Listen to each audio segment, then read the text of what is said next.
ಜೀನಾಗೆ ಸಂಪಾದಕತ್ವದಲ್ಲಿ ಜಿಎನ್ಎಸ್ news ಸಾಗರ ಸುತ್ತದ ಆಚೆ ಈಚೆ ಗುರುವಾರದ news ಅಪ್ಡೇಟ್ಗೆ ತಮಗೆ ಸ್ವಾಗತ. ಮುಖ್ಯಾಂಶಗಳು. ತ್ರೈಮಾಸಿಕ ಸಭೆಯಲ್ಲಿ ಕಂದಾಯ ಇಲಾಖೆಯ ಗ್ರಹಚಾರ ಬಿಡಿಸಿದ ಶಾಸಕರು, ಸಸ್ಪೆಂಡ್ ಎಚ್ಚರಿಕೆ. ಆಡಳಿತ ಸೌಧ ಸರಿಯಿದ್ದರೆ ಆಡಳಿತ ವ್ಯವಸ್ಥೆ ಸರಿಯಿರುತ್ತದೆ ಎಂದ ಬೇಳೂರು. ವೃದ್ಧೆಯನ್ನು ಸತಾಯಿಸಿದ ಕೇಸ್ ವರ್ಕರ್ಗೆ ಶಾಸಕರ ತರಾಟೆ, ಶಾಸಕರನ್ನು ಹರಿಸಿದ ಮಹಿಳೆ. ಆವಿನಹಳ್ಳಿ ಹಮೀದ್ ಕುಟುಂಬಕ್ಕೆ ಮಾಜಿ ಸಚಿವ ಹರತಾಳು ಹಾಲಪ್ಪ ಅವರಿಂದ ಮಾನಹಾನಿ, ಸುಳ್ಳು ಮಾಹಿತಿ ಹರಡಿದರೆ ಮಾನನಷ್ಟ ಮೊಕದ್ದಮೆ ಎಚ್ಚರಿಕೆ ನೀಡಿದ ಹಮೀದ್. ಈಗ ಸುದ್ದಿಯ ವಿವರ. ಆಡಳಿತ ಸೌಧ ಸರಿಯಿದ್ದರೆ ಸರ್ಕಾರಿ ಕೆಲಸಗಳೆಲ್ಲ ಸರಿಯಾಗಿ ಆಗುತ್ತದೆ. ಆಡಳಿತ ಸೌಧದಲ್ಲಿ ನೀವು ಮಾಡುವ ಲೋಪದಿಂದ ಜನರು ಸಂಕಷ್ಟ ಎದುರಿಸುವಂತೆ ಆಗುತ್ತದೆ. ಜನರಿಂದ ದೂರು ಬಂದರೆ ನಿರ್ದಾಕ್ಷಿಣ್ಯವಾಗಿ ಅಧಿಕಾರಿಗಳ ಮೇಲೆ ಕ್ರಮ ಕೈಗೊಳ್ಳಬೇಕಾಗುತ್ತದೆ ಎಂದು ಶಾಸಕ ಹಾಗೂ ಅರಣ್ಯ ಕೈಗಾರಿಕಾ ಅಭಿವೃದ್ಧಿ ನಿಗಮದ ಅಧ್ಯಕ್ಷ ಗೋಪಾಲಕೃಷ್ಣ ಬೇಳೂರು ಎಚ್ಚರಿಕೆ ನೀಡಿದ್ದಾರೆ. ಸಾಗರದ ಉಪವಿಭಾಗಾಧಿಕಾರಿಗಳ ಕಚೇರಿ ಸಭಾಂಗಣದಲ್ಲಿ ಗುರುವಾರ ಕೃಷಿ ಇಲಾಖೆಯಿಂದ ಬಿತ್ತನೆ ಬೀಜ ವಿತರಣೆ, ಕಾರ್ಮಿಕ ಇಲಾಖೆಯಿಂದ ಸಂಚಾರಿ ಆರೋಗ್ಯ ಘಟಕಕ್ಕೆ ಚಾಲನೆ ನೀಡಿ ನಂತರ ನಡೆದ ತ್ರೈಮಾಸಿಕ ಪ್ರಗತಿ ಪರಿಶೀಲನಾ ಸಭೆಯ ಅಧ್ಯಕ್ಷತೆ ವಹಿಸಿ ಅವರು ಮಾತನಾಡುತ್ತಿದ್ದರು. ಈ ಸಂದರ್ಭದಲ್ಲಿ ಉಪವಿಭಾಗಾಧಿಕಾರಿ ವೀರೇಶ್ ಕುಮಾರ್, ತಹಶೀಲ್ದಾರ್ ಚಂದ್ರಶೇಖರ್ ನಾಯ್ಕ್, ತಾಲೂಕು ಪಂಚಾಯಿತಿ ಕಾರ್ಯನಿರ್ವಹಣಾಧಿಕಾರಿ ಶಿವಪ್ರಕಾಶ್, ಉಪ ಅರಣ್ಯ ಸಂರಕ್ಷಣಾಧಿಕಾರಿ ಮೋಹನ್ ಕುಮಾರ್, ಡಿವೈಎಸ್ಪಿ ಗೋಪಾಲಕೃಷ್ಣ ಟಿ ನಾಯ್ಕ್, ತಾಲೂಕು ಪಂಚಾಯಿತಿ ಆಡಳಿತಾಧಿಕಾರಿ ಸುಜಾತ ಇನ್ನಿತರರು ಹಾಜರಿದ್ದರು. ಇವೆಲ್ಲ ಹೇಳ್ಬೇಡಿ ನನ್ನ ಹತ್ರ.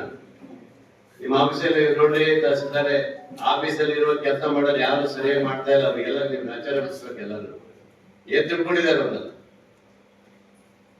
ಯಾವತ್ತು ಆಡಳಿತ ಸೌಧ ಕರೆಕ್ಟ್ ಆಗಿದ್ರೆ ಎಲ್ಲದೂ ಸರಿ ಇರ್ತದೆ. ಆಡಳಿತ ಸೌಧದಲ್ಲಿ ಕೆಲಸ ಆಗಿಲ್ಲ ಅಂದ್ರೆ ಏನು ಬರಲ್ಲ, ಸುಮ್ಮನೆ ಕಂಪ್ಲೇಂಟ್ ಮಾಡ್ತಾರೆ ನಮ್ಮ ಹತ್ರ. ಯಾಕೆ ಕೆಲಸ ಮಾಡಲ್ಲ ಅವ್ರು ಹೇಳಿದ್ದೇನಲ್ಲ, ಅವ್ರನ್ನೆಲ್ಲ ಚೇಂಜ್ ಮಾಡ್ರಿ ಅಂತ ಹೇಳಿದ್ದೀನಿ. ಮಾಡಿ ಚೇಂಜ್ ಮಾಡಿಕೊಡಿ ಅವರಿಗೆಲ್ಲ. ಈ ತರ ನನಗೆ ಕಂಪ್ಲೇಂಟ್ ಬರ್ಬಾರ್ದಲ್ಲ. ಇವಾಗ ನೋಡಿ ಜಜ್ಮೆಂಟ್ ಮಾಡಿಕೊಡ್ತೇನೆ ಈ ತರ ಮಾಡಿದ್ರೆ. ಗೌರವದಿಂದ ಮಾತಾಡ್ರಿ ಎಲ್ಲರಿಗೂ ಬಂದವರಿಗೆ. ನಿಮ್ಗೆ ಕೆಲಸ ಮಾಡಕ್ ಆಗಲ್ಲ, ನಾಳೆ ಮಾಡ್ಕೊಡ್ತೀವಿ ಅಂತ ಹೇಳಿದ್ರೆ ರೆಡಿ ಇಲ್ಲ. ಆದ್ರೆ ಹೆಚ್ಚಿಗೆ ಆ ತರ ಮಾತಾಡೋದು ಏನದ ಅರ್ಥ? ಅಷ್ಟೇ ನೀವು ನೋಡಿ ಅದಲ್ಲ.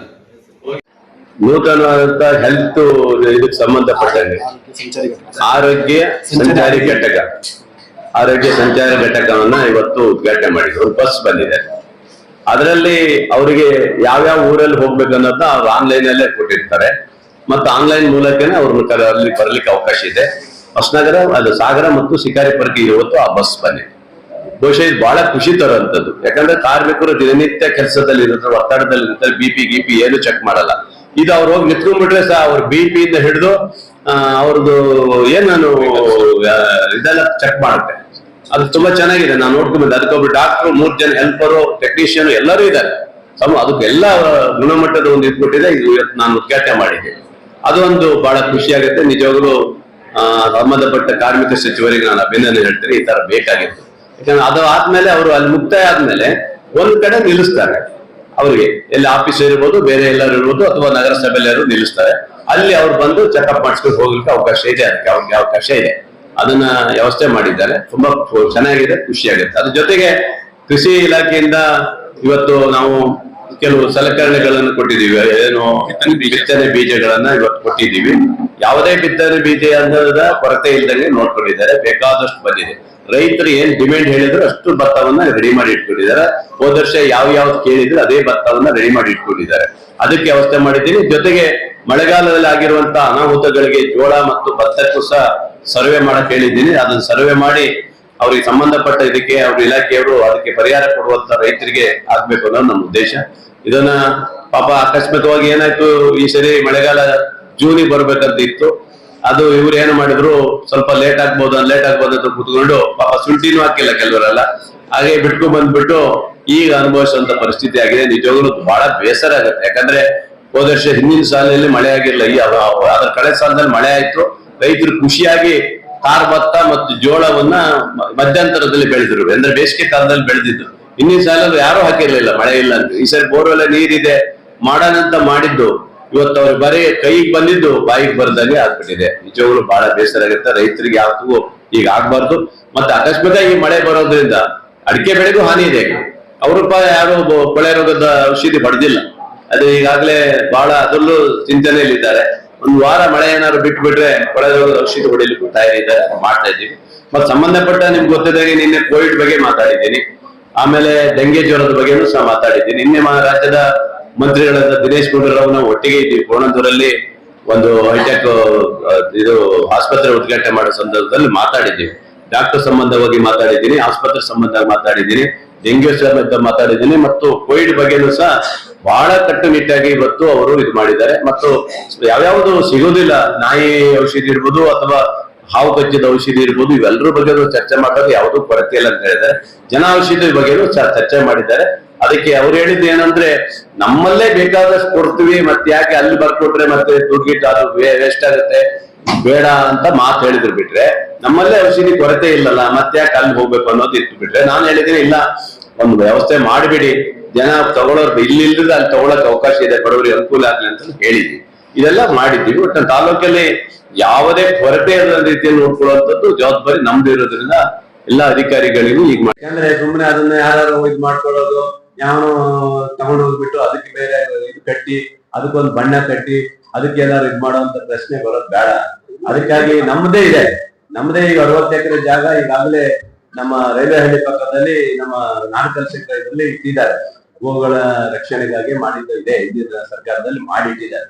ಅದು ಸ್ವಲ್ಪ ಒತ್ತುವರಿ ಆಗಿದೆ, ಅದನ್ನ ಎಸ್ ಸಿ ಅವ್ರಿಗೆ ಹೇಳಿದ್ದೇನೆ, ಅದನ್ನ ಬಿಡಿಸ್ಕೊಡ್ಬೇಕು. ಅದಕ್ಕೆ ಫುಲ್ ಫೆನ್ಸಿಂಗ್ ಹಾಕಿ ಅಲ್ಲಿ ಏನಾದ್ರು ಹಸುಗಳಿಗೆ ಆಗೋದಿದ್ರೆ ಅಲ್ಲಿ ನಾವೇ ಕೊಡಕ್ ತಯಾರಿದ್ದೀವಿ. ಈಗ ನಾನೇ ರೆಡಿ ಮಾಡಿಸ್ಕೊಡ್ತೀನಿ, ಬೇಕಾದ್ರೆ ಒಂದು ಶರ್ಟ್ ಗಿಟ್ ಎಲ್ಲ ನಮ್ಮ ಗ್ರ್ಯಾಂಡ್ ಎಲ್ಲ ಹಾಕಿಬಿಟ್ಟು ಮಾಡ್ಲಿಕ್ಕೆ ಅವಕಾಶ ಇದೆ, ಅಥವಾ ಡಿ ಸಿ ಅವ್ರ ಹೆಡ್ ಅಲ್ಲಿ ಏನಾದ್ರು ಮಾಡ್ಕೊಡ್ತೇವೆ. ಅದಕ್ಕೂ ರೆಡಿ, ಯಾವುದೇ ಕೊರತೆ ಏನಿಲ್ಲ, ಕೊರತೆ ಆಗೋದಿಲ್ಲ. ಆಮೇಲೆ ಇತ್ತೀಚೆಗೆ ಕೆಲವು ನನಗೆ ಬಂದಂಗೆ ಕೆಲವು ಪೊಲೀಸ್ ಇಲಾಖೆಯಲ್ಲಿ ಸ್ವಲ್ಪ ಹೇಳ್ತೇವೆ, ಕೇಳಿದ್ರು, ನಮ್ಗೆ ಬಂದಿದೆ, ನೀವು ಕೆಲವರೆಲ್ಲ ಮಾಹಿತಿ ಕೊಟ್ಟಿದ್ದೀರಿ. ಪೊಲೀಸ್ ಇಲಾಖೆಯಲ್ಲೂ ಸಹ ಇವತ್ತು DSPಗೂ ಕರೆದು ಮಾತಾಡಿದ್ದೇನೆ, ನಿನ್ನೇನು ಮಾತಾಡಿದ್ದೀನಿ, ಇವತ್ತು ಈಗ ಬಂದಿದ್ದಾರೆ, ಅವ್ರದ್ದು ಇದೆ ಸಬ್ಜೆಕ್ಟ್ ಇದೆ. ಅವರಿಗೂ ನಾನು ಹೇಳಿದ್ದೀನಿ, ಇಲ್ಲಿರುವಂತ ಕಳ್ತನ ಮಾಡುವಂತವ್ರನ್ನ ಯಾರೇ ಇರ್ಬೋದು, ಏನೇ ಇರ್ಬೋದು, ಬಹಳಷ್ಟು ಕೊಲೆಗಿಲೆ ಏನಾದ್ರು ಇದ್ರು ಸಹ ಅದು ತನಿಖೆ ಮಾಡಿದ್ದಾರೆ.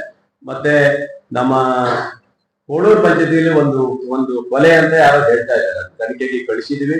ಮತ್ತದು ಬಹಳ ಜನರು ಬಡವರು, ಅವ್ರನ್ನೇ ಕೊಲೆ ಮಾಡ್ತಾರೆ ಗೊತ್ತಿಲ್ಲ. ಆದ್ರೆ ಅಲ್ಲಿಯ ಸಿದ್ದಯ್ಯ ಗೌಡನೇ ಅನ್ನೋದು, ಅವ್ರದ್ದು ಎಲ್ಲ ತರ್ಸ್ಕೊಂಡು ಇವಾಗಲೇ ತನಿಖೆ ಮಾಡಿದ್ದಾರೆ. ಈಗ ಅದು ಹೆಚ್ಚುವರಿಯಾಗಿ ಬೇರೆ ಕಡೆ ಕಳಿಸ್ಕೊಟ್ಟಿದ್ದಾರೆ, ಅದು ಇನ್ನೇನು ಪರೀಕ್ಷೆ ಮಾಡ್ಲಿಕ್ಕೆ ಕೊಟ್ಟಿದ್ದಾರೆ. ಅದು ಬಂದ ಮೇಲೆ ನಿರ್ಣಯ ತಗೊಳ್ತೀವಿ. ಹಾಗೇನಿದ್ರೆ ಅಲ್ಲಿ ನಾವು ನೋಡಿದೀವಿ ಯಾರ್ಯಾರು ಬಂದಿದ್ರು, ಏನಿದೆ ಅಂತ ನೋಡ್ತಾ ಇದೀವಿ. ಅದು ಏನು ಅಂತ ಸಿಗ್ತಾ ಇಲ್ಲ. ಉದ್ದೇಶಪೂರ್ವಕ ಮಾಡಿದಾರೋ ಅಥವಾ ಅವರಾಗೆ ಏನ್ ಮಾಡಿದ್ರು, ಅಥವಾ ಅಲ್ಲಿ ಇದ್ದ ಮೇಲೆ ಏನಾದ್ರು ಪ್ರಾಣಿಗಳು ಏನಾದ್ರು ಇದು ಮಾಡಿದವೋ ಏನೋ ಗೊತ್ತಿಲ್ಲ. ಎಲ್ಲದಕ್ಕೂ DSP ಅವ್ರಿಗೆ ಕೊಟ್ಟಿದ್ದೀವಿ, SP ಅವರು ಸಹ ಇದ್ರ ಬಗ್ಗೆ ಗಮನ ಹರಿಸಿದ್ದಾರೆ. ಹಾಗೇನಾದ್ರು ಇದ್ರೆ ನಾವು ಕ್ರಮ ತಗೊಳ್ತೀವಿ, ಯಾವುದು ಬಿಡೋದಿಲ್ಲ. ಆಮೇಲೆ ನಿನ್ನೆ ಬಿಜೆಪಿಯ ಕೆಲವರು ಅಧ್ಯಕ್ಷರೆಲ್ಲ ಇದು ಪ್ರೆಸ್ ಮೀಟ್ ಮಾಡಿ ಹೇಳಿದ್ದಾರೆ, ಹೀಗೆ ಏನು ಶಾಸಕರು ಏನು ಗಮನ ಹರಿಸಿಲ್ಲ ಅಂತೆ. ಶಾಸಕರು ಯಾವುದು ಗಮನ ಹರಿಸಿಲ್ಲ, ನಾ ಯಾವುದು ಬಿಡೋದಿಲ್ಲ, ಎಲ್ಲ ಗಮನ ಹರಿಸಿರ್ತೀವಿ ನಾವು. ಅವ್ರು ಹೇಳುವಂತ ಇದೇನಿಲ್ಲ, ಅವ್ರ ಕಾಲದಲ್ಲೂ ಗೋಹತ್ಯೆ ಆಗಿದೆ, ಅವ್ರ ಕಾಲದಲ್ಲೂ ಗೋಗಳಾಗಿದ್ದವು. ಯಾವುದೇ ವ್ಯಕ್ತಿ ಆ ತರ ಮಾಡಿದ್ರೆ ನಾನು DSP ಅವ್ರಿಗೆ ಹೇಳಿದ್ದೀನಿ, ಕಠಿಣ ಶಿಕ್ಷೆ ಕೊಡಿ ಅಂತ ನಿನ್ನೇನೆ ಹೇಳಿದ್ದೇನೆ. ಯಾವುದೇ ವ್ಯಕ್ತಿ ಇರ್ಬೋದು, ಗೋಹತ್ಯೆ ಮಾಡಿದಿರ್ಬೋದು, ಇನ್ನೊಂದು ಏನಾದ್ರು ಮಾಡಿದ್ರೆ ಅವ್ರಿಗೆ ಯಾವ ಕಾರಣಕ್ಕೂ ಬಿಡಬೇಡಿ ಅಂತ ನಾನು ನಿನ್ನೆನೆ ಅವರಿಗೆ ವಾರ್ನಿಂಗ್ ಕೊಡ್ಸಿದ್ದೀನಿ.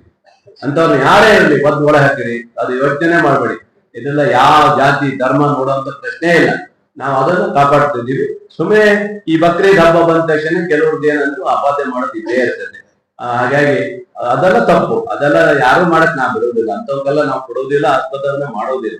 ಅದೆಲ್ಲ ನಾವು ಕಟ್ಟುನಿಟ್ಟಾಗಿ ಕ್ರಮ ತಗೊಳ್ತೀವಿ ಅನ್ನೋದು ಭರವಸೆ ಕೊಡ್ತೇವೆ. ಇದು ಯಾರೇ ಇರ್ಬೋದು, ಯಾವನೇ ವ್ಯಕ್ತಿ ಇರಲಿ ನಾವು ಬಿಡೋದಿಲ್ಲ. ಅದನ್ನ ಕಟ್ಟುನಿಟ್ಟಾಗಿ ತಗೋಬೇಕಂತ ಹೇಳಿ ಈಗಾಗಲೇ ನಿನ್ನೆನೆ ಮಾತಾಡಿದ್ದೀನಿ, ನಾನು ಅದ್ರ ಬಗ್ಗೆ ಮಾತಾಡಿದ್ದೀನಿ. ಹಾಗಾಗಿ ಅವರ ಹೇಳಿಕೆಗಳಿಗೆಲ್ಲ ಆಸ್ಪದ ನಾವು ಕೊಡೋದಿಲ್ಲ. ಅವ್ರು ಹೇಳಿದಂತ ನಾವು ಮಾಡೋದಲ್ಲ, ಅವ್ರಿಗಿಂತ ಮುಂಚೆ ನಮ್ಗೆ ಗೊತ್ತಿರ್ತದೆ ಇವೆಲ್ಲ. ನಾವೇ ಎಷ್ಟೋ ಸರಿ ಇಂಥದ್ದೆಲ್ಲ ಮಾಡಿದ್ರೆ DSPಗೆ ಹೇಳಿದ್ರೆ ನಾವು ಒಳ ಹಾಕಿ ಬಿಡಬೇಡಿ, ಜೈಲಿಗೆ ಕಳಿಸಿ ಅಂತ ಕಳ್ಸಿದ್ದೆ ಅಂತವ್ರಿಗೆಲ್ಲ. ಈ ತರ ಅಹಿತಕರ ಘಟನೆ ಮಾಡುವಂತದ್ಕೆಲ್ಲ ನಾವು ಇದು ಮಾಡಕ್ ಬಿಡೋದಿಲ್ಲ. ಇಂಥ ಘಟನೆ ಅವರಿಗೂ ಬಿಡೋದಿಲ್ಲ. ಅವ್ರು ಯಾರು ಹೋರಾಟಗಾರರಿದ್ದಾರೆ, ಅವರು ಸುಮ್ಮನೆ ಯಾರ್ದೋ ಮನೆ ಹೋಗಿ ಗಲಾಟೆ, ಯಾರೋ ಅವ್ರು ಪಕ್ಕ ಮನೆ ಮಾಡಿಬಿಟ್ಟು ಅದಕ್ಕೂ ಹೋಗಿ ಜಗಳ ಮಾಡೋರು ಇವ್ರು ಇದ್ದಾರೆ, ಇದಕ್ಕೂ ಬಿಡೋದು, ಅದಕ್ಕೂ ಕೇಸ್ ಹಾಕಿ ಅಂತ ಹೇಳಿದ್ವಿ. ಅವ್ರ ಮೇಲೂ ಕೇಸ್ ಹಾಕಿ ಹೇಳಿದ್ವಿ. ಈ ಅವ್ರೇನ್ ಮೇಲಿಂದ ಹೇಳ್ ಬಂದವರಲ್ಲ, ಯಾರೋ ಪಕ್ಕದ ಮನೆ ಅವ್ರು ಹೊಡ್ಕೊಂಡ್ರೆ ಇವ್ರು ಹೋಗ್ಬಿಡೋದು. ಇವ್ರೇನು ಇವ್ರಿಗೆ ಯಾರು ಕೊಟ್ಟಾರೆ ಹಕ್ಕು? ಪೊಲೀಸ್ಗಿರಿ ಮಾಡಕ್ಕೆ ಇವ್ರಿಗೆ ಯಾರು ಕೊಟ್ಟಿದ್ದಾರೆ ಅಂತ? ಪೊಲೀಸ್ಗಿರಿ ಮಾಡಿದ್ರೆ ನಾನು ಹೇಳ್ಬಿಟ್ಟಿದ್ದೇನೆ, ಇವತ್ತೇ DSP ಹೇಳಿದ್ದೀನಿ, ಅಂತವ್ರಿಗೂ ಒಳ ಹಾಕ್ರಿ ಅಂತ ಹೇಳಿದ್ದೆ, ಬಿಡ್ಡೇ ಬೇಡಿ ಅಂತ ಹೇಳಿದ್ದೆ. ನಾವಿದೀವಿ, ಸರ್ಕಾರ ನಮ್ದಿದೆ, ನಾನಿದ್ದೀನಿ, MLA ಇದೀವಿ, ನೋಡ್ಕೊಳ್ತೀವಿ. ನೈತಿಕ ಪೊಲೀಸ್ಗಿರಿ ಮಾಡಕ್ಕೆ ಇವ್ರಿಗೆ ಯಾರಿಗೂ ಹಕ್ಕಿಲ್ಲ, ಅದೆಲ್ಲ ಕೊಡೋದು ಬಿಡೋದಿಲ್ಲ. ಸಾಗರ ತಾಲೂಕಿನ ಹಿರೇಯಟ್ಕ ಗ್ರಾಮದ ವೃದ್ಧೆಯೊಬ್ಬರಿಗೆ ದಾಖಲೆ ಕೊಡಲು ತಹಶೀಲ್ದಾರ್ ಕಚೇರಿಯಲ್ಲಿ ಸತಾಯಿಸಲಾಗುತ್ತಿತ್ತು. ವಿಷಯ ತಿಳಿದ ಶಾಸಕ ಗೋಪಾಲಕೃಷ್ಣ ಬೇಳೂರು ಗುರುವಾರ ವೃದ್ಧೆಯನ್ನು ಕೆಡಿಪಿ ಸಭೆಗೆ ಕರೆಸಿ ಸಾರ್ವಜನಿಕವಾಗಿ ತಹಶೀಲ್ದಾರ್ ಕಚೇರಿ ಕೇಸ್ ವರ್ಕರ್ ಅನ್ನು ತರಾಟೆಗೆ ತೆಗೆದುಕೊಂಡು ವೃದ್ಧೆಗೆ ತಕ್ಷಣ ದಾಖಲೆ ನೀಡಲು ಸೂಚನೆ ನೀಡಿದ ಘಟನೆ ನಡೆಯಿತು. ಘಟನೆ ನಂತರ ಮಹಿಳೆ ತನ್ನ ಮನದಾಳ ತೋಡಿಕೊಂಡದ್ದು ಹೀಗೆ. ಶಾಸಕರ ಹತ್ರ ಹೋಗಿದ್ರಿ, ಏನೋ ಹಕ್ಕು ಪತ್ರ ಇಲ್ಲ ಹಂಗೆ ಹಿಂಗೆ ಅಂತಿದ್ರಿ. ಯಾರೋ ತಹಸೀಲ್ದಾರ್ ಇಲಾಖೆಯವ್ರು ಬಂದಿದ್ರು. ನಿಮ್ಗೇನು ತೊಂದರೆ ಕೊಟ್ಟಿದ್ರಮ್ಮ ಅವರು? ಅವ್ರು ಏನು ಕೊಟ್ಟಿಲ್ಲ. ಇದು ಗೋತಲ್ಲ ಲಕ್ಷ್ಮಿ ಅವರು ನಾಡ ಕಚೇರಿಗೆ ಹೋಗ್ರಿ ಅಂತ. ಇಲ್ಲ ರೀ ಅವರು ಸೆಕ್ದಾರ್ ಶಾನ್ ಬಗ್ರೆ ತಾಲೂಕು ಆಫೀಸಿಗೆ ಹೋಗ್ರಿ ಅಂತ ಹೇಳಿದ್ರು ಒಂದೇ. ಅದಕ್ಕೆ ಚೀಟಿ ತಂದೆ ಅಂತ, ಅಮ್ಮ ಚೀಟಿ ಕಳ್ದೋಗ್ಬಿಟ್ಟೈತಮ್ಮ, ಅದೆಲ್ಲ ಹುಡ್ಕೋಕ್ಕಾಗೋದಿಲ್ಲ, ಹೋಗ್ರಿ ನೀವು ಅಂತ ಹೇಳಿ. ನಿಮ್ಮ ಏನು ಕೆಲಸನೇ ಮಾಡಿಕೊಡ್ತಿರ್ಲಿಲ್ಲ. ಏನು ಕೆಲಸ ಮಾಡಿ ಈಗ ಶಾಸಕರು ನಿಮಗೆ ಅಭಯ ಕೊಟ್ಟಿದ್ದಾರೆ, ಏನನ್ಸತ್ತೆ? ನಮಗೆ ಒಳ್ಳೇದು ಅನಿಸ್ತು. ಅವ್ರ ಮಾವರು ನಮಗೆ ಒಳ್ಳೇದು ಮಾಡಿದ್ದಾರೆ. ಅವರು ಸಹ ನಮಗೆ ಒಳ್ಳೇದು ಮಾಡಿದ್ದಾರೆ. ಅದಕ್ಕೆ ನಿಮ್ಮ ಶಾಸಕರ ಹತ್ರ ನೇರಾಗಿ ಬಂದ್ರಿ. ನೀವು ಬಂದಿದ್ದ ತಕ್ಷಣ ಶಾಸಕರು ನಿಮ್ಗೆ ನ್ಯಾಯ ಕೊಡಿಸಿದ್ದಾರೆ. ಕೊಡಿಸಿದ್ದಾರೆ. ನಿಮ್ಗೆ ಸಂತೋಷ ಆಯಿತು. ಎಲ್ಲಮ್ಮ ನಿಮ್ಮೂರು? ಹಿರಿಯಾರ್ಕ ಸಂಗಣ್ಣನ ಕೆರೆ, ಅಲ್ಲಿಂದ ಬಂದಿದ್ದೀರಿ. ಮತ್ತು ಹೋಗಕ್ಕೆ ನಿಮಗೆ ವಾಹನದ ವ್ಯವಸ್ಥೆನೂ ಕೂಡ ಮಾಡಿಕೊಟ್ರಿ ಈಗ ಶಾಸಕರಲ್ವಾ? ವಾಹನಕ್ಕೆ ಸಹಕಾರ ಮಾಡಿ. ನಮ್ಮ ವಿರುದ್ಧ ಮಾಜಿ ಸಚಿವ ಹರತಾಳು ಹಾಲಪ್ಪ ಸುಳ್ಳು ಆರೋಪ ಮಾಡಿ ಮಾನಸಿಕ ಹಿಂಸೆ ನೀಡುತ್ತಿದ್ದಾರೆ. ಸೂಕ್ತ ಮಾಹಿತಿ ಇಲ್ಲದೆ ತಮ್ಮ ಹಿಂಬಾಲಕರ ಮಾತು ಕೇಳಿ ಸಾರ್ವಜನಿಕ ವಲಯದಲ್ಲಿ ನಮ್ಮ ವಿರುದ್ಧ ಅಪಪ್ರಚಾರ ಮಾಡುತ್ತಿರುವುದು ಖಂಡನೀಯ ಎಂದು ಪ್ರಗತಿಪರ ಕೃಷಿಕ ಹಾಗೂ ಉದ್ಯಮಿ ಹಮೀದ್ ಎಎ ಆವಿನಹಳ್ಳಿ ದೂರಿದ್ದಾರೆ. ಗುರುವಾರ ಸುದ್ದಿಗೋಷ್ಠಿಯಲ್ಲಿ ಅವರು ಮಾತನಾಡುತ್ತಿದ್ದರು. ಆವಿನಹಳ್ಳಿ ಗ್ರಾಮ ಪಂಚಾಯಿತಿ ಮಾಜಿ ಅಧ್ಯಕ್ಷೆ ಹಾಲಿ ಸದಸ್ಯೆ ಸಫಿಯಾ ಅಬೂಬಕರ್ ಮಾತನಾಡಿದರು. ಗೋಷ್ಠಿಯಲ್ಲಿ ಸ್ವಾಮಿ ಮತ್ತಿಕೊಪ್ಪ, ಶ್ರೀಕಾಂತ್ ಕುರುವರಿ, ಮಂಜು ಚಿಕ್ಕಮತ್ತೂರು, ಕಬೀರ್ ಇನ್ನಿತರರು ಹಾಜರಿದ್ದರು. ಮಾಜಿ ಶಾಸಕರಾದ ಹಾಲಪ್ಪನವರು ನಮ್ಮ ಮೇಲೆ ಇಲ್ಲ ಸಲ್ಲದ ಆರೋಪ ಮಾಡಿದ್ದಾರೆ. ಆರೋಪ ಏನೆಂದರೆ, ನಾನು 1996ನೇ ಇಸ್ವಿಯಿಂದ 2004ರವರೆಗೂ ನಾನು ಅಶೋಕ ರಸ್ತೆ ಸಾಗರ ತಾಲೂಕು ಸಾಗರದಲ್ಲಿ ಸ್ಟಾರ್ ಇನ್ ಸ್ಟೈಲ್ ಮತ್ತು ಸ್ಟಾರ್ ಶೂ ಕಲೆಕ್ಷನ್, ಅದೇ ಥರ ಫರ್ನಿಚರ್, ಆ ಥರ ಅಂಗಡಿಯನ್ನು ಇಟ್ಕೊಂಡು ಅದೇ ರೀತಿ ನನ್ನ ಮನೆ ಸಮೇತ ಅಲ್ಲಿ ಅದರ ಹಿಂದ್ಗಡೆ ನನ್ನ ಸ್ವಂತದ್ದಾಗಿತ್ತು, ಸ್ವಂತ ಮನೆ ಕೂಡ.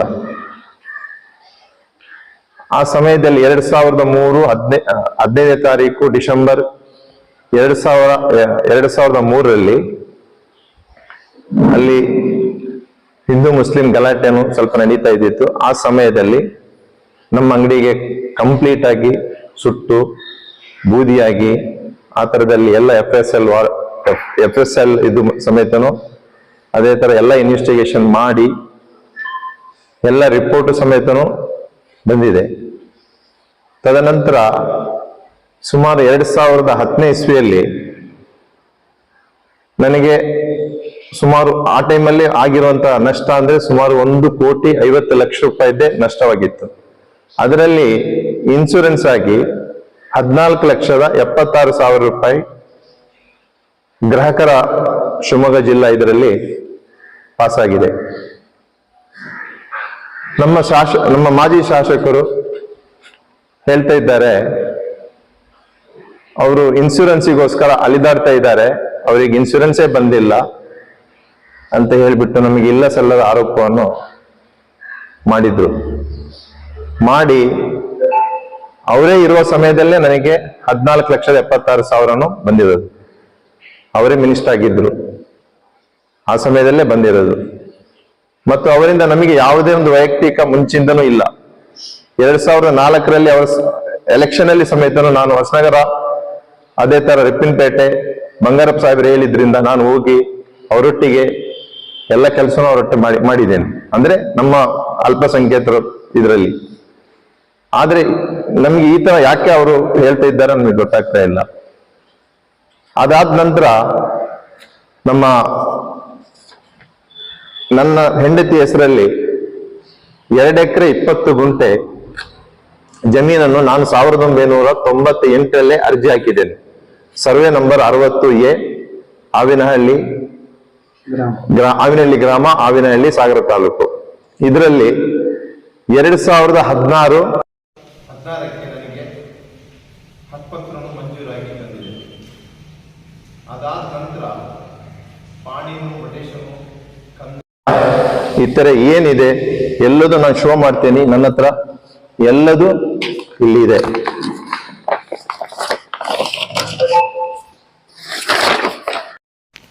ಇಂಜೆಕ್ಷನ್ ಆರ್ಡರ್ ಇದೆ ಇದರಲ್ಲಿ.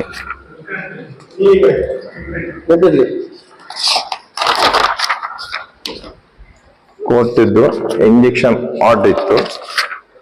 ಅದರ ನಂತರ ಅವರೇ AC ಕೋರ್ಟಿಗೆ 2022ರಲ್ಲಿ ಹಾಕಿದ್ರು ಕೇಶವ ಜೋಗಿ.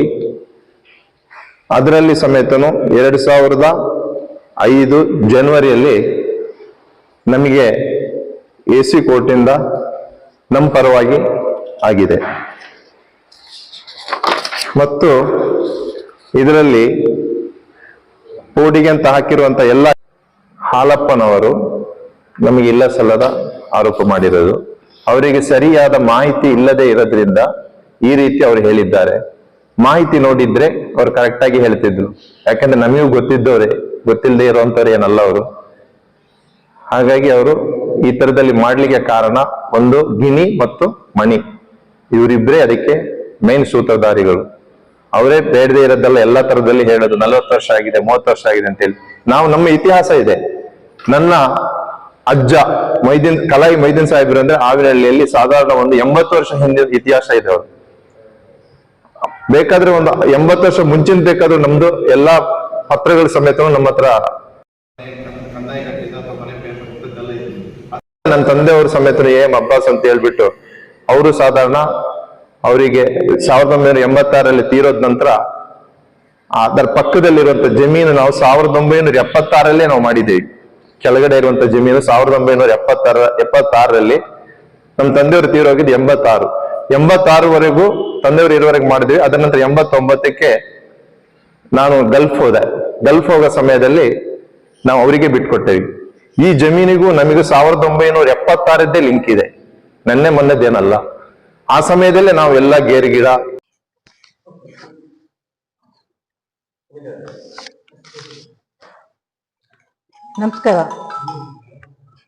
ನಮಸ್ಕಾರ ಎಲ್ರಿಗೂ. ಇವತ್ತಿನ ದಿನ ಶಹನಾಜು ಹಮೀದು ಪರವಾಗಿ ನಾನು ಇಲ್ಲಿ ಪ್ರೆಸ್ ಮೀಟ್ ಹತ್ರ ಬಂದಿದ್ದೀನಿ. ಯಾಕೆ ಅಂತಂದ್ರೆ ವಿಷಯ ಇಷ್ಟೇ, 1979 ಇವರು ಆ ಜಮೀನನ್ನ ಮಾಡ್ಕೊಂಡು ಬಂದಿದ್ರು. ನಾನು ಆ ಊರಿನೋಳು ಆಗಿರೋದ್ರಿಂದ ನನಗೆ ಸಾಮಾನ್ಯವಾಗಿ ಗೊತ್ತಿರೋದು ನಾನು ಹೇಳ್ತಾ ಇದ್ದೀನಿ. ಹಾಗೆ 90-91ರಲ್ಲಿ ಅರ್ಜಿನೂ ಕೂಡ ಕೊಟ್ಟಿದ್ರು. ಅದನ್ನ ಯಾಕೆ ಫಾಲೋ ಮಾಡಿದೆ, ನಾನು ಕೂಡ ಅದನ್ನು ಫಾಲೋ ಮಾಡ್ತಾ ಬಂದೆ. ಯಾಕೆಂದ್ರೆ ನಂದು ಕೂಡ ಜಮೀನ್ ಅಲ್ಲಿ ಆ ಅರ್ಜಿ ಜೊತೆಲಿ ನಂದು ಕೂಡ ಇತ್ತು, ಶಹನಾಜು ಮತ್ತು ನಂದು ಸಫಿ ಅಂತ ಇಬ್ಬರದು ಇತ್ತು. ಹಾಗೆ ಮಾಡಿ ಅರ್ಜಿ ಬಂದ ಬಗರಕುಂ ಕಮಿಟಿ ಆಯ್ತು. ಬಗರಕುಂ ಕಮಿಟಿ ಬಂದಾಗ 2014ರಲ್ಲಿ ಏನು ಸರ್ವೆ ಮಾಡಕ್ ಬಂದ್ರು, GPS ಮಾಡಕ್ ಬಂದ್ರು, ಅದನ್ನು ಕೂಡ ಎಲ್ಲದೂ ಆಗಿದೆ. ಇವರು ಇಲ್ಲು ಆ ಬ್ಯಾಡ್ದಿದ್ದೆಲ್ಲ ಆರೋಪ ಹೊಸ್ತಾ ಇದ್ದಾರೆ. 2006ರಲ್ಲಿ ಕೂತ್ಕೊಂಡು ನಾನು ಮತ್ತೆ ಕುಗ್ವೆ ರವಿ ಅವರು ಮತ್ತೆ ಭೋಜರಾಜ್ ಲಾಯರು ಒಂದಿಷ್ಟು ಜನ ಮುಖಂಡರು ಹೋಗಿ ಇದೇ ಕೇಶವ ಅನ್ನೋ ಹತ್ರ ಒಂದು ಸಂಧಾನ ಕುತ್ಕೊಂಡು ಮಾತಾಡಿದ್ವಿ. ಹಮೀದು ಅವರಿಗೆ ಅನ್ಯಾಯ ಆಗಿದೆ. ಯಾಕೆ ಅಂತಂದ್ರೆ ಹಮೀದು ಅವರು ಜಾಗ ಮಾಡಿದ್ದು ನಿಜ. ಅವತ್ತಿನ ದಿನದಲ್ಲಿ JCP ಇರ್ಲಿಲ್ಲ, ಕೈ ಕೆಲಸದಲ್ಲಿ ಕೆಲಸ ಮಾಡಿ ಒಂದು ಬೌಂಡ್ರಿನ ಫಿಕ್ಸ್ ಮಾಡಿದ್ದ, ಆಮೇಲೆ ಗಿಡನ ನಟ್ಟಿದ್ದ. ಅದನ್ನ ಅವನ ಅನಿವಾರ್ಯತೆಯಿಂದ ಅದು ಅಲ್ಲಿ ಕೆಲಸ ಮಾಡಿ ಅರ್ಧದ ಎಲ್ಲ ಗಿಡ ಎಲ್ಲ ನಟ್ಟಾದ್ರೆ ಇರ್ಲಿಕ್ಕಾಗಿಲ್ಲ, ಬೆಂಗಳೂರು ಕಡೆ ಪ್ರಯಾಣ ಮಾಡಿದ್ದ. ಹಾಗಾಗಿ ಕೆಲಸ ಅಲ್ಲೇ ನಿಂತೋಯ್ತು. ಆದ್ರೆ ಅದು ಕೇಶವ ಬಳಸ್ತಾ ಇತ್ತು. ಅದನ್ನ ಕೇಶವ ತುಂಬಾ ಸಾಕಷ್ಟು ಸತಿ 4-5 ಸತಿ ನಾವು ಅದನ್ನ ಇಲ್ಲಪ್ಪ ನೀನು ಬಿಡ್ಬೇಕು, ಯಾಕೆಂದ್ರೆ ಹಮೀದು ಮಾಡಿದ್ದಾರೆ, ಅರ್ಜಿ ಇದೆ, ಅದನ್ನ ಬಿಟ್ಕೊಡ್ಬೇಕಪ್ಪ ನೀನು ಅಂತ ನಾವು ತುಂಬಾ ಜನ ಹೋಗಿ ತುಂಬಾ ಸತಿ ಕೇಳಿದೀವಿ. ಗ್ರಾಮ ಪಂಚಾಯತ್ ನಾನು 2005ರಿಂದ ಗ್ರಾಮ ಪಂಚಾಯತಿಯಲ್ಲಿ ಕೂಡ ಸದಸ್ಯರಾಗಿ ಇದ್ದೀನಿ, ಅವತ್ತಿಂದ ಇವತ್ತಿಗೂ ಇದ್ದೀನಿ ನಾನು. ಸಾಕಷ್ಟು ಸತಿ ಹೋಗಿ ಅವನ ಹತ್ರ ಮನವರಿಕೆ ಮಾಡ್ಕೊಂಡಿವಿ. ಗ್ರಾಮ ಪಂಚಾಯತಿ ಮೆಂಬರ್ ಮುಖಾಂತರ ಹೋದಿವಿ. ಆಮೇಲೆ ನಮ್ಮ ಮಾಜಿ ಶಾಸಕರು ಏನು ಹಾಲಪ್ಪನವ್ರು ಇದ್ದಾರೆ ಅವ್ರ ಕಡೆನೂ ಬಂದಿದೀವಿ ನಾವು. ಹಮೀದು ಅವ್ರು ಕರ್ಕೊಂಡು ನಾನು ಕೂಡ ಬಂದಿದ್ದೀನಿ. ನಮ್ಮ ಏನ್ ಈಗ ಕಾಂತರಾಜು ಅಂತ ಏನ್ ಮಣಿ ಇದಾರಲ್ಲ ಅವ್ರನ್ನ ಕರ್ಕೊಂಡು, ನಮ್ಮ ರಾಜೇಂದ್ರ ಗೌಡ್ರನ್ನ ಕರ್ಕೊಂಡು ಅವ್ರ ಹತ್ರ ಬಂದು ವಿಷಯ ಎಲ್ಲ ಚರ್ಚೆ ಮಾಡಿ, ಈ ತರ ಇದೆ, ಹಮೀದು ಅವ್ರು ಮಾಡಿದ್ದಾರೆ, ಮಾಡಿದಕ್ಕೆ ಒಂದು ಪ್ರೂಫ್ ಇದೆ, ಹಿಂದೆ ಮಾಡಿರೋದ್ರಿಂದ ಇವಾಗ ಪಾಣಿ ಬಂದಿದೆ, ಅದು ಹೆಂಗಾರು ಮಾಡಿ ಸರ್ ಅದನ್ನ ಹಮೀದು ಮಾಡಿ ಬಿಡಿಸಿ ಕೊಡ್ಬೇಕು ಅಂತ ಕೂಡ ಕೇಳ್ಕೊಂಡಿದ್ವಿ ಹಾಲಪ್ಪನವ್ರ ಹತ್ರ. ಆಯ್ತು ಅಂತ ಹೇಳಿದ್ದಾರೆ. ಅದು ಯಾಕೆ ಈ ತರ ಮಾತಾಡ್ತಾರೆ ಅಂತ ನನಗೂ ಗೊತ್ತಿಲ್ಲ. ಆ ನಂತರ ಈಗ ಮೊನ್ನೆ ಏನ್ ಜನವರಿಗಿಂತ ಹಿಂದೆ 2024 ಹಿಂದೆನೂ ಕೂಡ ನಾವು ಅವನಿಗೆ ಸಮಜಾಯಿಸಿ ಮತ್ತೆ ಮಾತಾಡಿದ್ವಿ. ಯಾರಿಗೆ ಕೇಶವ್ ಅವರಿಗೆ, ಇಲ್ಲಪ್ಪ ಹಿಂಗಾಗಿದೆ, ನ್ಯಾಯ ಸುಮ್ಮನೆ ಹೋರಾಟ ಮಾಡೋದು ಸರಿಯಲ್ಲ, ಹಮೀದ್ ಅವ್ರು ಮಾಡಿದ್ದಾರೆ, ನಿನಗೆ ನಿನ್ನ ಜಮೀನು ಇರೋದು 1 ಎಕರೆ, ನಿನಗೆ ಬಗರಕ್ಕೂ ಮಂಜೂರಾಗಿದ್ದು 27 ಗುಂಟೆ, ನಿನ್ನ ಹತ್ರ 11ರಿಂದ 15 ಎಕರೆ ಭೂಮಿ ನಿನ್ನ ಹತ್ರ ಗೌರ್ಮೆಂಟ್ ಅಂದ್ರೆ ಗೌರ್ಮೆಂಟ್ ಭೂಮಿ ಇದೆ, ಯಾವುದೇ ದಾಖಲೆ ಇಲ್ದಿದ್ದು, ಅದರಲ್ಲಿ 2.5 ಎಕರೆ ನೀನು ಹಮೀದಿಗೆ ಬಿಟ್ಕೊಡ್ಲೇಬೇಕು. ಏನ್ ಹಮೀದ್ ಬೌಂಡ್ರಿ ಮಾಡಿದಾನೆ ಅದನ್ನ ಬಿಟ್ಕೊಡಿ ಅಂತ ನಾವು ತುಂಬಾ ಸತಿ ಕೇಳ್ಕೊಂಡಿವಿ. ಆದ್ರೂ ಕೂಡ ಅವನು ಬಗ್ಲಿಲ್ಲ. ಅದಕ್ಕೆ ಕೊನೆ ಪಾಯಿಂಟ್ ಒಂದು ಮಾತು ಹೇಳಿದ್ವು, ಅದು ಜನವರಿಕ್ಕಿಂತ ಹಿಂದೆ ನಮ್ಮ ಶಾಸಕರ ಮನೆಯಲ್ಲೇ ಹೇಳಿರೋ ಮಾತಿದ್ದು. ಏನು ಅಂದ್ರೆ, ನಾವು ಇನ್ನೇನು ಮಾಡಕ್ಕಾಗಲ್ಲ, ಬಿಟ್ಕೊಡ್ಲಿಕ್ಕೆ ಬರಲ್ಲ, ಹೆಂಗು ಕೋರ್ಟಿಗೆ ಹಾಕಿದ್ದೀನಿ, ಕೋರ್ಟಲ್ಲಿ ಏನ್ ತೀರ್ಪು ಬರುತ್ತೆ ಆ ತೀರ್ಪಿಗೆ ನಾವು ಬದ್ಧವಾಗಿರ್ತೀವಿ ಅಂತ. ಅದು ನೋಡಿದ್ರೆ ಕೋರ್ಟಲ್ಲಿ ಹಮೀದು ಪರವಾಗಿ ಆಯ್ತು. ಈಗ ಮತ್ತೆ ಯಾಕೆ ಈ ತರ ಮಾತಾಡ್ತಂತ ನನಗೂ ಗೊತ್ತಾಗ್ತಾ ಇಲ್ಲ. ಕೋರ್ಟಲ್ಲಿ ಬಂದ್ರ ಮೇಲೆ ಯಾಕೆ ಮಾತಾಡ, ಯಾಕೆಂದ್ರೆ ಪ್ರತಿಯೊಂದು ದಾಖಲೆಯನ್ನು ಹಮೀದು ಪರವಾಗಿದ್ದಾಗ ಯಾಕೆ ಆತರ ಮಾಡ್ತಾರೆ? ಈಗ ಗಿಣಿ ಆಗ್ಲಿ ಮಣಿ ಆಗ್ಲಿ ಶಾಸಕರಾಗ್ಲಿ ಎಲ್ಲಾ ವಿಷಯ ಗೊತ್ತಿದ್ದು ಯಾಕೆ ಮಾಡ್ತಾರೆ ಅಂತ ನನಗೆ ಗೊತ್ತಾಗ್ತಾ ಇಲ್ಲ. ಯಾಕೆ ನಾನು ಮಾತಾಡ್ತಾ ಇದ್ದೀನಿ ಅಷ್ಟೇ ಅಂದ್ರೆ, ಹಮೀದು ನಮ್ಮವನು ಮುಸ್ಲಿಮ್ಸ್ ಅಂತ ನಾನು ಮಾತಾಡ್ತಾ ಇಲ್ಲ. ನಾನು ಎಲ್ಲರ ಪರವಾಗಿ ನಿಲ್ಲೋಣ, ಹಿಂದೂ ಆಗ್ಲಿ ಮುಸ್ಲಿಂ ಆಗ್ಲಿ ಎಲ್ಲರ ಪರವಾಗಿ ನಿಂತು ಮಾತಾಡೋಣ.